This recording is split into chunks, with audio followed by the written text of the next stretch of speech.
अध्याय ऐकणाऱ्यांसाठी महत्त्वाची सूचना आहे. कृपया अध्याय ऐकताना तो अपूर्ण असताना मध्येच बंद करून अध्यायाचा अपमान करू नये. अध्याय संपूर्ण ऐकावा. अध्याय 47. एकाच वेळी 8 रुपये. हा अध्याय पठन केल्यास आपणास गुरूंचा, संतांचा व साधुजनांचा सहवास लाभेल.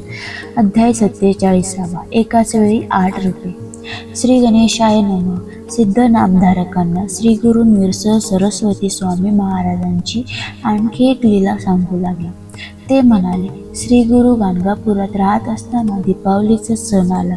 त्या मंगलदिनी आपल्या घराला श्री गुरूंचे चरण लागावेत म्हणून त्यांचे 7 शिष्य त्यांना घरी येण्याचे निमंत्रण देण्यासाठी आले होते. ते वेगवेगळ्या गावी राहणारे एकनिष्ठ सेवक होते, त्यामुळे त्यांना त्यांचे मन मोडवेना. ते म्हणाले, मी एकाच दिवशी तुम्हा सर्वांच्या घरी भिक्षेसाठी कसा येणार?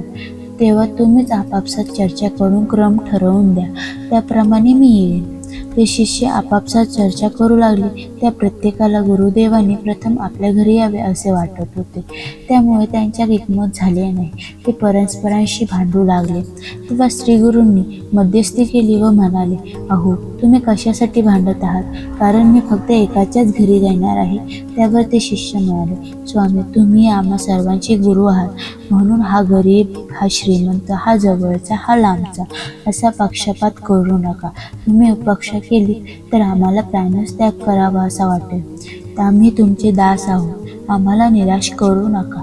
मग त्या सर्वांनी त्यांचे पाय धरले व म्हणाले, गुरुदेव, तुम्ही माझ्याच घरी यायचे आहे. तेव्हा श्री गुरुने स्वतःशीच काही विचार केला व म्हणाले, ठीक आहे, मी तुम्हा सर्वांच्या घरी येईन. आता चिंता करू नका. शिष्य म्हणाले, स्वामीजी, तुम्ही सर्वांच्या घरी येईन म्हणता, पण हे खरे कसे मानावे? त्यांचे अज्ञान पाहून श्री गुरूंनी एक युक्ती केली. त्यांनी प्रत्येकाला एकांतात नेले व म्हणाले, मी फक्त तुमच्याच घरी येईन, पण याची वाच्यता करू नका. आता शांतपणे गावी जा. अशा प्रकारे त्या सर्वांची वेगवेगळी समजूत काढून त्यांनी एकेकाला वाटेला लावले. त्यावेळी गावातील भक्त मंडळीही उपस्थित होती. ती म्हणाली, गुरुदेव, दीपावलीच्या पावनदिनी तुम्ही शिष्याकडे जाणार, मग आम्ही कोणाचे दर्शन घ्यायचे? तेव्हा त्यांचे मनोगत जाणून ते म्हणाले, चिंता करू नका, मी इथेच राहणार आहे. ते ऐकून सर्वांना मोठे समाधान वाटले. दीपावलीच्या पहिल्या दिवशी म्हणजे धनत्रयोदशीला सायंकाळी श्रीगुरूंनी मंगलस्नान केले. त्यानंतर योगसामर्थ्याने 7 रूपे धारण केली. त्या एकेका रूपाने ते विविध स्थानी राहणाऱ्या आपल्या 7ही शिष्याकडे गेले. त्या सर्वांकडून पूजन सेवा घेतली आणि त्यांनी दिलेल्या भिक्षेचा स्वीकार करून निजस्थानी परतले. त्यावेळी ते गाणगापुरातही उपस्थित होते. तेथील भक्तांनी त्यांचे दर्शन घेतले व पूजाही केली. पुढे कार्तिक पौर्णिमेला दीपाराधना करण्यासाठी श्री गुरूंचे गावोगावचे भक्त व शिष्य मठामध्ये आले होते. त्यावेळी 7ही शिष्यांनी दीपावलीच्या दिवशी श्रीगुरू आपल्याकडे आले होते असा दावा केला आणि आपले म्हणणे खरे असल्याचा पुरावा म्हणून श्रीगुरूंकडे असलेल्या त्यांनी दिलेल्या वस्तू दाखवल्या. ते ऐकून सर्वच समाभ्रात पडले. ग्रामस्थ म्हणाले, तुमचे म्हणणे खरे कसे मानावे? कारण श्रीगुरू त्या दिवशी गाणगापुरात होते. त्यांनी आमच्या समोर दीपावली साजरी केली. तेव्हा एकत्रित विचार केला असता आपल्या भक्तांचे कौतुक पुरवण्यासाठी श्रीगुरूंनी 8 विभूती रूपे धारण केली होती. हे रहस्य उघड झाले.